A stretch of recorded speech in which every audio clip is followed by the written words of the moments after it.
이어서 언론인 여러분의 질문에 대통령께서 직접 답을 해드리겠습니다. 질문은 가급적 오늘 특별 성명과 관련된 내용이면 좋겠습니다. 손 들어주시면 제일 먼저 손 들어주신 이상호 기자님. 네.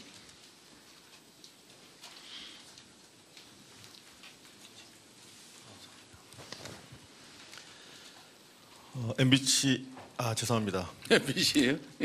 네, 고발뉴스 이상호 기자라고 합니다. 연일 녹음 많으십니다. 정말 오늘 뜻깊은 날인데요. 좀 불편한 질문을 먼저 드려야 될 것 같습니다. 추경호 의원 오늘 새벽에 구속영장이 기각이 됐습니다. 납득할 수 없다는 여론이 매우 높습니다. 지난 1년간 법원이 지속적으로 보여온 이상 행태에 비춰보면 예상 가능한 것이 아니었나 하는 지적도 있는데요. 이와 관련해서 대통령께서는 지난 취임 100일 기자회견에서 내란 특별재판부가 위헌이 아니라면서 사실상 설치의 필요성을 시사하시기도 했었는데요. 이 세 달이 지난 지금도 입법은 지지부진한 것으로 보입니다. 이와 관련해서 국회 측에 아쉬운 점이나 당부 말씀 있으시면 한 말씀 부탁드립니다. 우선 두 번째 말씀에 대해서 제 의견을 잠깐 말씀드리겠습니다. 국회는 국회가 할 일이 있고 또 행정부는 행정부가 할 일이 있습니다. 사법부 역시 사법부가 할 일이 있습니다. 내란 특별재판부 설치는 국회가 잘 판단해서 결정할 걸로 믿습니다. 그리고 국민 여론에 따라서 헌법이 부여한 권한을 우리 입법부가 잘 행사할 것이다. 국민 주권 의지를 잘 받들 것이다.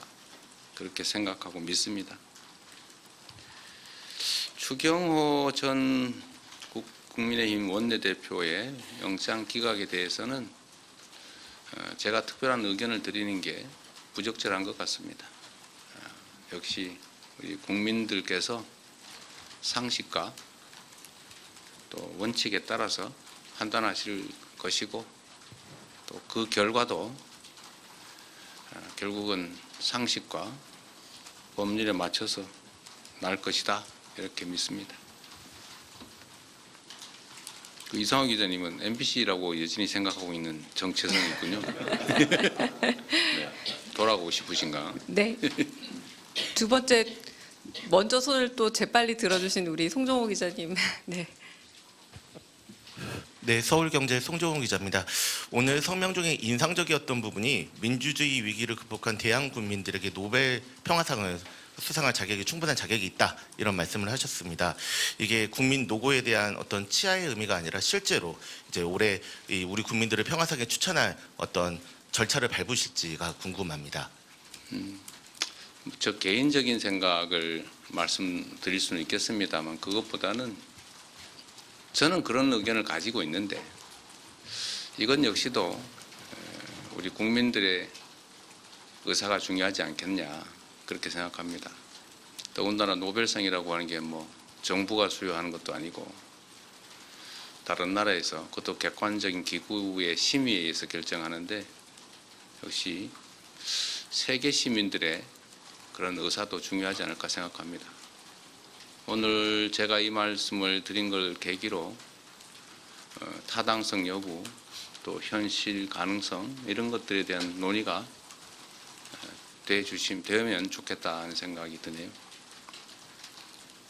자격은 언제나 생각하는 것처럼 가장 잘 맞는다 이렇게 생각됩니다. 만약에 이 계엄이 그야말로 그들 입장에서 성공했더라면 엄청난 폭력적인 결과가 났을 것이고 가장 비평화적인 일이 벌어졌겠죠. 그리고 이 계엄을 우리 국민들이 나서서 맨손으로 또 아름답게 막아냄으로써 그야말로 평화를 지켜냈고 또 이게 대한민국의 일만이 아니라 전 세계 시민들에게 또 전 세계에 큰 전범이 될 수 있다는 생각이 듭니다. 세계 모든 민주 시민들에게 커다란 희망을 주지 않았을까 그런 생각을 합니다. 네, 이번에 이렇게 좀 넘어와 보겠습니다. 우리 박지영 기자님. 네, 안녕하세요. 저는 코리아타임즈의 박지원 기자입니다. 저는 그 국민주권의 날을 지정한다는 것에 대해서 뭐 어떻게 매년 어떤 식으로 어떤 취지로 기념하고 싶으신지 좀 더 구체적인 의견 여쭤보고 싶습니다. 우리 대한민국은 불의의 저항에서 국민들이 나라를 제대로 세웠던 많은 역사적 경험을 가지고 있습니다. 성공했을 때도 있었고 실패했을 때도 있었고 그 성공이 장시간 지연됐을 때도 있죠. 국민들이 가장 아름답게 또 평화롭게 정의롭게 법적 절차에 따라서 승리한 경험이라고 하는 게 그리 흔치는 않습니다. 그래서 역사적 경험으로 우리 후대들조차 영원히 기억하고 또 체험할 수 있도록 이날을 빛의 혁명이 시작된 날로 국민 주권이 진정으로 실현된 날로 기념일로 정하고 법정 공휴일로 정해서 우리 국민들이 최소한 1년에 한 번쯤은 생활 속에서 이날을 회상하고 또 다짐할 수 있게 하는 게 중요하다고 생각합니다. 충분히 그럴 가치가 있다고 생각하고 역시 행정부 일방으로 정할 수는 없는 일이고 결국 국회 입법 과정을 거쳐야 되는데 그 과정에서 많은 논쟁들이 벌어지겠지요. 그리고 결국 최종적으로는 국민들의 의사에 따라서 가부가 결정되지 않을까 생각합니다. 네. 여기 이원광 기자님 열심히 써주셔서 네. 예, 대통령 머니투데이 이영광 기자입니다. 지난 1년 동안 국민들과 정말 고생 많으셨다는 말씀 꼭 드리고 싶고요. 어제 대통령님께서 벌써 1년이라고 말씀 주셨는데 국민들도 이렇게 길어질 줄 몰랐다. 계엄 극복 과정이 너무 더디다. 이렇게 말씀하는 분도 계시고 또 일각에서는 사실 너무 필요하다 이렇게 하시는 분들도 계십니다. 지난 계엄 극복 과정에 대한 대통령님의 평가랄까요? 좀 말씀을 부탁드리고요. 또 어찌 보면 다소 좀 다양한 목소리를 내고 계시는 국민들께 대통령님으로서 좀 하고 싶은 말씀이 있으시다면 좀 말씀도 부탁드리겠습니다. 네, 제가 드리고 싶은 말씀을 할 수 있게 질문해 주셔서 감사합니다. 우리는 이제 개혁 과제라고 하는 얘기를 자주 합니다. 변화하고 더 나아져야지요. 개혁이라고 하는 말이 원래 가죽을 벗긴다 이런 의미를 가지고 있는데 더 나은 상황을 만들기 위해서는 고통이 수반된다는 의미이기도 할 겁니다. 우리가 현재 바람직하지 못한 상태를 미래에 좀 더 바람직한 상태로 바꾸려면 현재 상태에서 부당하게 이익을 보거나 또는 불합리하게 이익을 보는 집단 또는 사람들이 당연히 반대하게 돼 있습니다. 저항하게 돼 있습니다. 그건 자연스러운 과정이죠. 마치 군뱅이가 매미가 되려면 탈피를 해야 되는 것처럼 매우 위험하고 고통스러운 과정을 거치지 않습니까? 그 개혁의 과정은 어쨌든 아픈 곳 또는 골마 터진 곳을 도려내야 되는데 수술 과정을 거치지 않을 수가 없죠. 만약에 감기 같은 아주 사소한 질병을 막 1년씩 치료하고 이러면 그건 무능한 거겠죠. 고통이 너무 크겠죠. 그러나 정말 이 몸속 깊숙이 박힌 치명적인 암을 제거하는 것이다. 암을 치료하는 것은 그렇게 쉽게 끝나지 않습니다. 대한민국의 헌정 질서를 통째로 파괴하고 법과 질서 위에 군인의 폭력으로 나라를 지배하고자 시도했고 실제로 그게 현실이 될 가능성이 매우 높았지 않습니까? 이런 일은 언제든지 재발할 수 있죠. 그래서 이 나라의 근본에 관한 이 문제는 철저하게 진상규명을 하고 상응하는 책임을 묻고 또 재발 방지를 위한 합당한 대책을 반드시 세워야 됩니다. 여러분도 한번 생각을 해보십시오. 12월 3일 밤에 이 수없이 많은 우연들이 겹쳐서 계엄을 저지했습니다.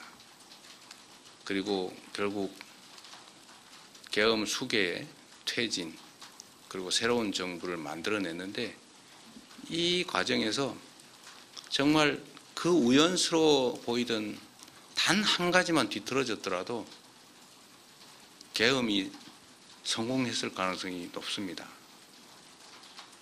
한 가지만 예를 든다면 혹여 국회로 향하는 헬기를 조기에 상공 진입을 허용했다면 결과는 바뀌었겠죠. 파견된 계엄군 중에 누구 단 한 사람이라도 개머리판이라도 휘둘렀다면, 실탄이라도 지급했다면, 이 단 한 가지들의 우연히 비껴나가기만 했어도 결국은 대한민국은 지옥으로 떨어졌겠죠. 이걸 우리 국민들의 치열한 힘으로 정말로 하나님이 보호하사 막아냈습니다. 시간이 걸리더라도 다시는 이런 위험을 우리 스스로 또는 우리 후대들에게 겪게 해서는 안 됩니다. 조금 길고 조금 지치더라도 치료는 깨끗하게 해야 합니다. 가담자들을 가혹하게 끝까지 엄벌하자는 취지가 아닙니다. 깊이 반성하고 재발의 여지가 없다면 용서하고 화합하고 포용해야 되겠지요. 그러나 숨겨놓고 적당히 넘어갈 수는 없습니다. 통합해야 됩니다. 그러나 통합이 봉합을 의미하지는 않습니다. 적당히 미봉해놓고 해결된 것 같으면 다음에 또 재발합니다. 조금만 더 힘내주시고 조금만 더 도와주시고 조금만 더 견뎌주시기 바랍니다. 네. 이어진 기자님. 네. 안녕하세요. OBS 이어진입니다. 오늘 저녁에 시민단체가 주최하는 행진에 참석하십니다. 현직 대통령으로서는 이례적인데 이 참석하시게 된 배경과 또 어떤 메시지 내실지 궁금합니다. 메시지를 낼지 말지는 고민 중이고요. 오늘 메시지를 너무 많이 내게 될 것 같아서 제가 그 역사적 현장에 그 역사적 순간에 참여하고 싶었습니다. 저 역시도 그날 밤에 그 끔찍한 기억을 정말 지워버리고 싶지는 않습니다. 고통스럽긴 하지만 다시는 이런 일이 생기지 않도록 저 스스로를 다잡기 위해서 저도 시민의 한 사람으로서 조용히 참석해 보려고 합니다. 그런데 경호 문제 때문에 안 된다고 막 말려가지고 제가 몰래 갈 생각입니다. 이어진 기자님이 요새 마이크 들고 안 쫓아오시는데 네, 다 네. 언론 여러분들의 관심 덕분입니다. 감사합니다. 네, 이제 대통령님께서 다음 일정이 있어서 좀 더 해도 한 괜찮답니다. 분만 더 네. 받을까요? 네, 한 분만 더 질문을 받겠습니다. 네, 여기 이동환 기자님 이쪽 넘어와서 질문 받겠습니다. 네. 예, 국민일보 이동환입니다. 그 봉합이 아니라 국민 통합이 중요한 상황이라고 하셨는데 그 당에서는 추가 특검이 더 필요하다고 말도 많이 나오고 있는데요.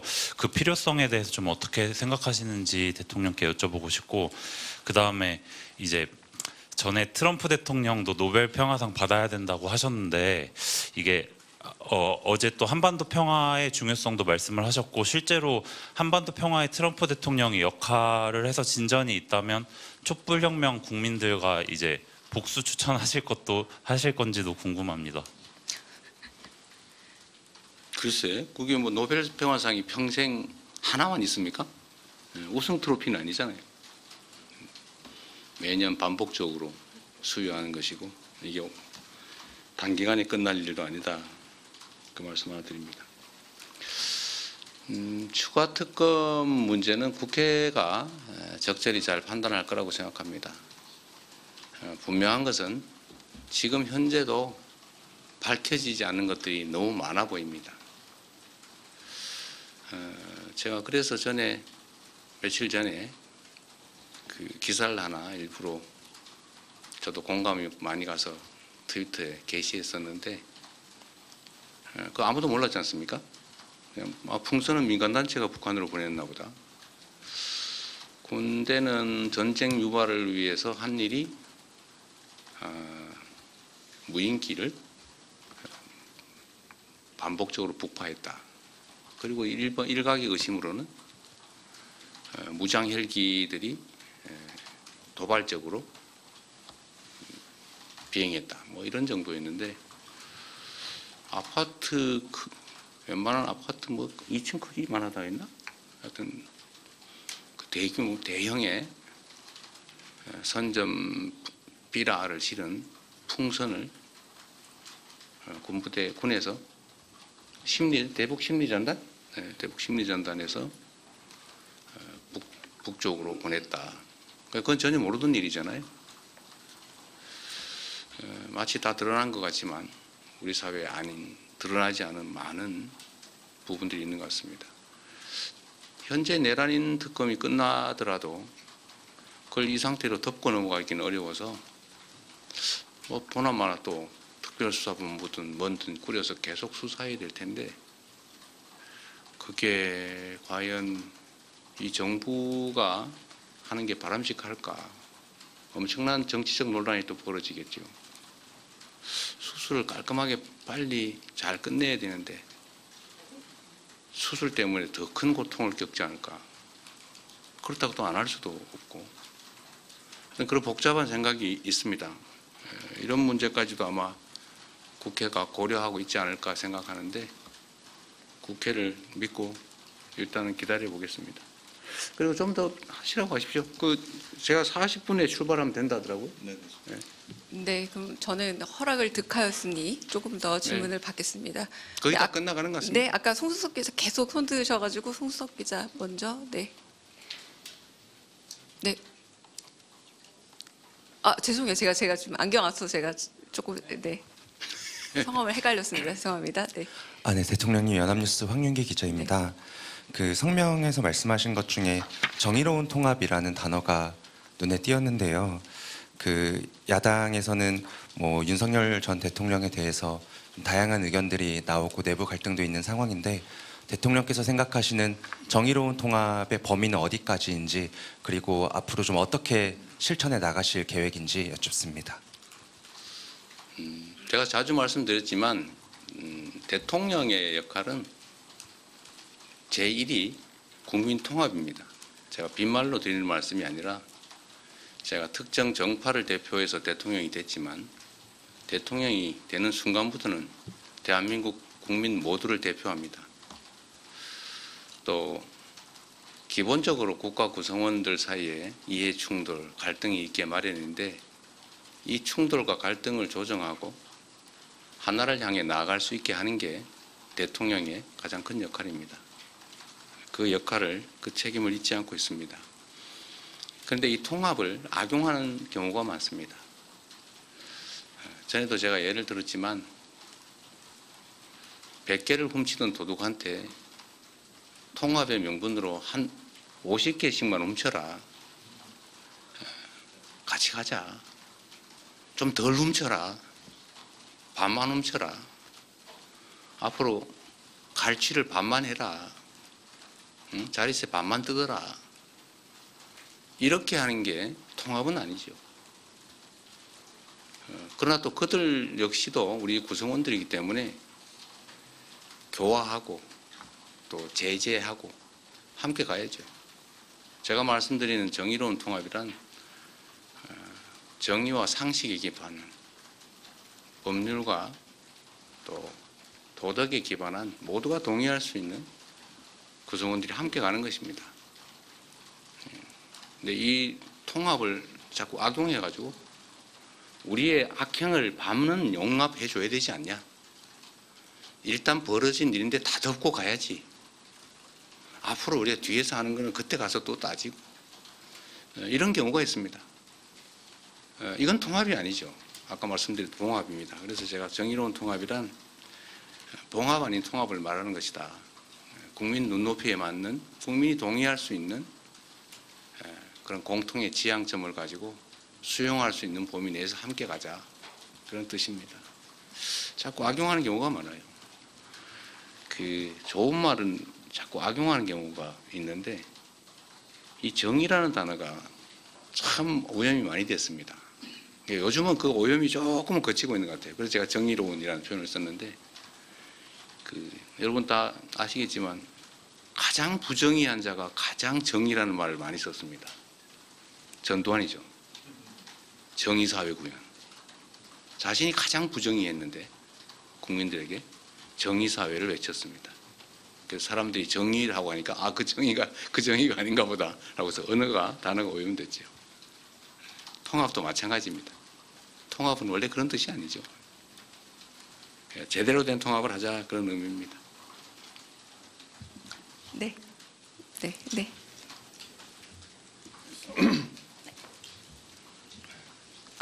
안녕하세요. 쿠키뉴스 이승 기자입니다. 어쨌든 오늘 개엄 1년이 됐지만 계엄으로 인해서 경제의 어떤 불확실성 이런 것 때문에 후유증도 좀 지속되고 있어서 저는 최근 이제 그 물가 상승에 대해서 질문을 드리고 싶은데요. 최근 원화 가치가 급락하면서 수입 물가도 뛰고 좀 그 여파로 전체 물가 불안이 계속 되고 있습니다. 그래서 특히 저소득층이랑 중소기업의 부담이 집중되고 있다는 우려가 커지고 있는데, 좀 대통령님께서는 어떻게 이 물가 상승 압력을 어떻게 관리하고 좀 취약계층이나 중소기업의 이런 피해를 어떻게 최소화할 계획이신지 궁금합니다. 물가와 경제 성장의 관계를 좀 생각해 볼 필요가 있을 것 같습니다. 가장 나쁜 것은 경기 침체 중에 물가가 오르는 것입니다. 그게 종전 정부에서 이번 전반기까지 있었던 일이죠. 그에 비하면 지금 물가는 꽤 안정된 편입니다. 근데 지금 경제가 상당히 빠른 속도로 회복되고 있습니다. 지난 1분기에는 마이너스 0.2%의 소위 역성장, 경제의 축소를 경험했습니다. 그 와중에도 물가는 오르고 있었죠. 근데 지금은 아주 빠른 속도로 후반기가 되면서 경제가 회복되고 있습니다. 지금 예측 최종 성장률이 1%라고 하니까 아마 후반기에만 해도 거의 1.몇% 후반 이 정도의 아주 급격한 회복세, 상대적으로 보면 회복세를 보이고 있기 때문에 아무래도 물가에 상승 압력이 되지 않을까 생각이 듭니다. 환율 문제도 있고 또 주가 문제도 있고 아주 복합적이어서 저희가 면밀히 상황을 주시하고 가능한 대책을 수립 중이고 또 일부는 집행 중입니다. 종합 물가는 지금 어느 정도인가요? 2.1%. 연간으로 2.1%죠. 전체로 보면 그렇게 고물가는 아닌데 지금은 이제 상황이 급변하다 보니까 체감 물가가 상당히 높을 수도 있고 또 그게 우리 국민들한테 큰 고통이 될 수도 있기 때문에 치밀하게 잘 대처하도록 하겠습니다. 네. 정말 마지막 질문으로 이제 두 분밖에 없는데 두 분 하세요. 그냥. 네. 먼저 김경록 기자 먼저 하시고 네. 네, 대통령님 뉴시스 김경록입니다. 공교롭게도 오늘이 취임 6개월 되시는 시점입니다. 인수위 없이 출범한 정부여서 회복과 정상화를 자주 언급하셨고 오늘 내란 청산 의지를 밝히신 것도 그 맥락으로 읽히는데요. 물론 과거 잘못을 바로잡는 것도 중요하지만 현실과 미래의 국정을 설계해야 하는 것도 정부의 책무이기도 해서 앞으로 6개월은 어떤 방향성으로 국정을 이끌어갈 계획이신지 한 말씀 부탁드립니다. 우선 이 말씀을 드리기 전에 버뜩 생각나서 그런데 어젯밤에 국민의힘 야당 측에서 예산안을 합의 처리해 주신 점에 대해서 감사드립니다. 그게 정치의 일면이 아닐까 싶습니다. 치열하게 싸우더라도 또 할 일은 한다. 아주 모범적인 모습을 보여줬다는 점에서 감사드립니다. 지난 6개월은 정말 어떻게 지나가는지 모를 정도로 정신없이 보냈던 것 같습니다. 그리고 지난 시기는 아무래도 회복에 중점이 주어졌다고 생각이 됩니다. 물론 동시에 미래를 향한 성장과 도약도 많이 준비했습니다. 앞으로는 이 비중이 점점 더 미래 중심적이고 성장 발전적으로 바뀌게 되겠죠. 그러나 과거 청산 또는 비정상의 회복, 이 부분도 매우 중요한 일이어서 계속해 나가야 되지 않을까 싶은데, 다만 비중은 계속 좀 미래지향적으로 바꿔 나갈 생각이고 또 그렇게 해야 된다고 생각합니다. 그래서 우리 언론 여러분뿐만 아니라 우리 국민 여러분께서 또 어려운 국민에서 인내하고 잘 견뎌주신 덕에 6개월 동안 예상 밖의 성과들을 낸 것 같습니다. 제 예상으로는 경제 분야 회복이 상당히 더딜 것 같아서 걱정이었는데 생각보다는 빠르게 전환이 되고 있는 것 같습니다. 성장률도 그렇고 자본시장도 그렇고 또 각종 심리 지수도 그렇습니다. 그러나 시간이 좀 필요하겠죠. 다 됐죠? 네. 마지막 딱 한 분 저희 MBN 손주영 기자 질문 마지막으로 진짜 이동 시간이 있어서 정리하겠습니다. 네. 네, 대통령님 질문 기회 주셔서 감사합니다. 조금 전에 말씀하셨을 때 몸속 깊숙이 박힌 암 제거를 하는데 시간이 굉장히 오래 걸린다라고 말씀을 주셨는데요. 특별성명에서 말씀하신 이 친위 쿠데타 가담자 심판 말씀하시는 걸로 이해를 했습니다. 물론 뭐 계획대로 되지는 않겠지만 이 앞서 민주정부 적폐청산 작업이 너무 길었다라고 말씀하셨던 게 기억이 나서 질문을 드리는데요. 그럼 과연 이 친위 세력에 대한 심판의 마무리 시점은 언제 정도로 목표하고 계신지 일단 하나 여쭙고요. 그리고 앞서 질문이랑 조금 비슷한데 개업 1년이 지나고 나면 이제 올해 이제 새해가 시작이 되는데 새해 이재명 정부가 구상하고 있는 방향성에 대한 키워드나 주제에 대해서 여쭙고 싶고요. 그렇게 잡으신 이유도 궁금합니다. 새해 구상은 새해 하도록 하겠습니다. 한 달쯤 남았어요. 네, 지금도 고민 중이니까 그 결과는 그때 말씀드리겠습니다. 이 내란에 대한 단죄와 과거 청산은 좀 차원이 다르죠. 과거는 이미 끝난 일을 좀 헤집어서 일종의 뭐 아주 나쁘게 얘기하면 파묘 비슷한 느낌을 줄 수도 있는데 이 내란 사태는 현재도 진행 중입니다. 진압 과정이라고 봐야 되겠죠. 이미 지난 일을 파헤치는 게 아니라 현재 진행 중인 사안을 진압 중이다. 그래서 좀 다르게 봐주시면 좋겠다는 생각이 듭니다. 언제 끝나느냐? 끝날 때까지 끝내야죠. 그러나 최대한 빨리 끝날 수 있도록 노력하겠습니다. 그건 뭐 제가 독단적으로 할 수 있는 일은 아니고 독립기구인 특검 또는 뭐 공수처 또는 국회 이쪽 역할이 현재는 더 중요한 것 같습니다. 뭐 아시는 것처럼 제가 수사기관을 구체적으로 지휘하기도 어려운 상황이고 객관적으로도 쉽지 않은 거 여러분도 잘 아시지 않습니까? 최대한 빨리 그리고 엄중하게 명징하게 정리되고 끝나기를 바랍니다. 내란 발생 1주년이기도 하고 또 한편으로는 구체적인 빛의 혁명이 시작된 1주년이기도 합니다. 다 우리 국민들의 정말 성숙한 민주 역량, 시민의식 그리고 집단지성으로 이 위기를 기회로 만들고 있습니다. 전 세계가 대한민국 같은 나라에서 친위 쿠데타가 가능한가? 설마 저게 남한이 아니라 북한 아닐까? 이렇게 생각을 했다가 역시 대한민국 이렇게 바뀌었습니다. 전 세계가 2번 놀랐는데 우리가 3번째의 놀라움을 보여줘야죠. 위대한 대한민국, 위대한 대한민국 국민들과 함께 꼭 만들겠습니다. 고맙습니다. 네, 감사합니다.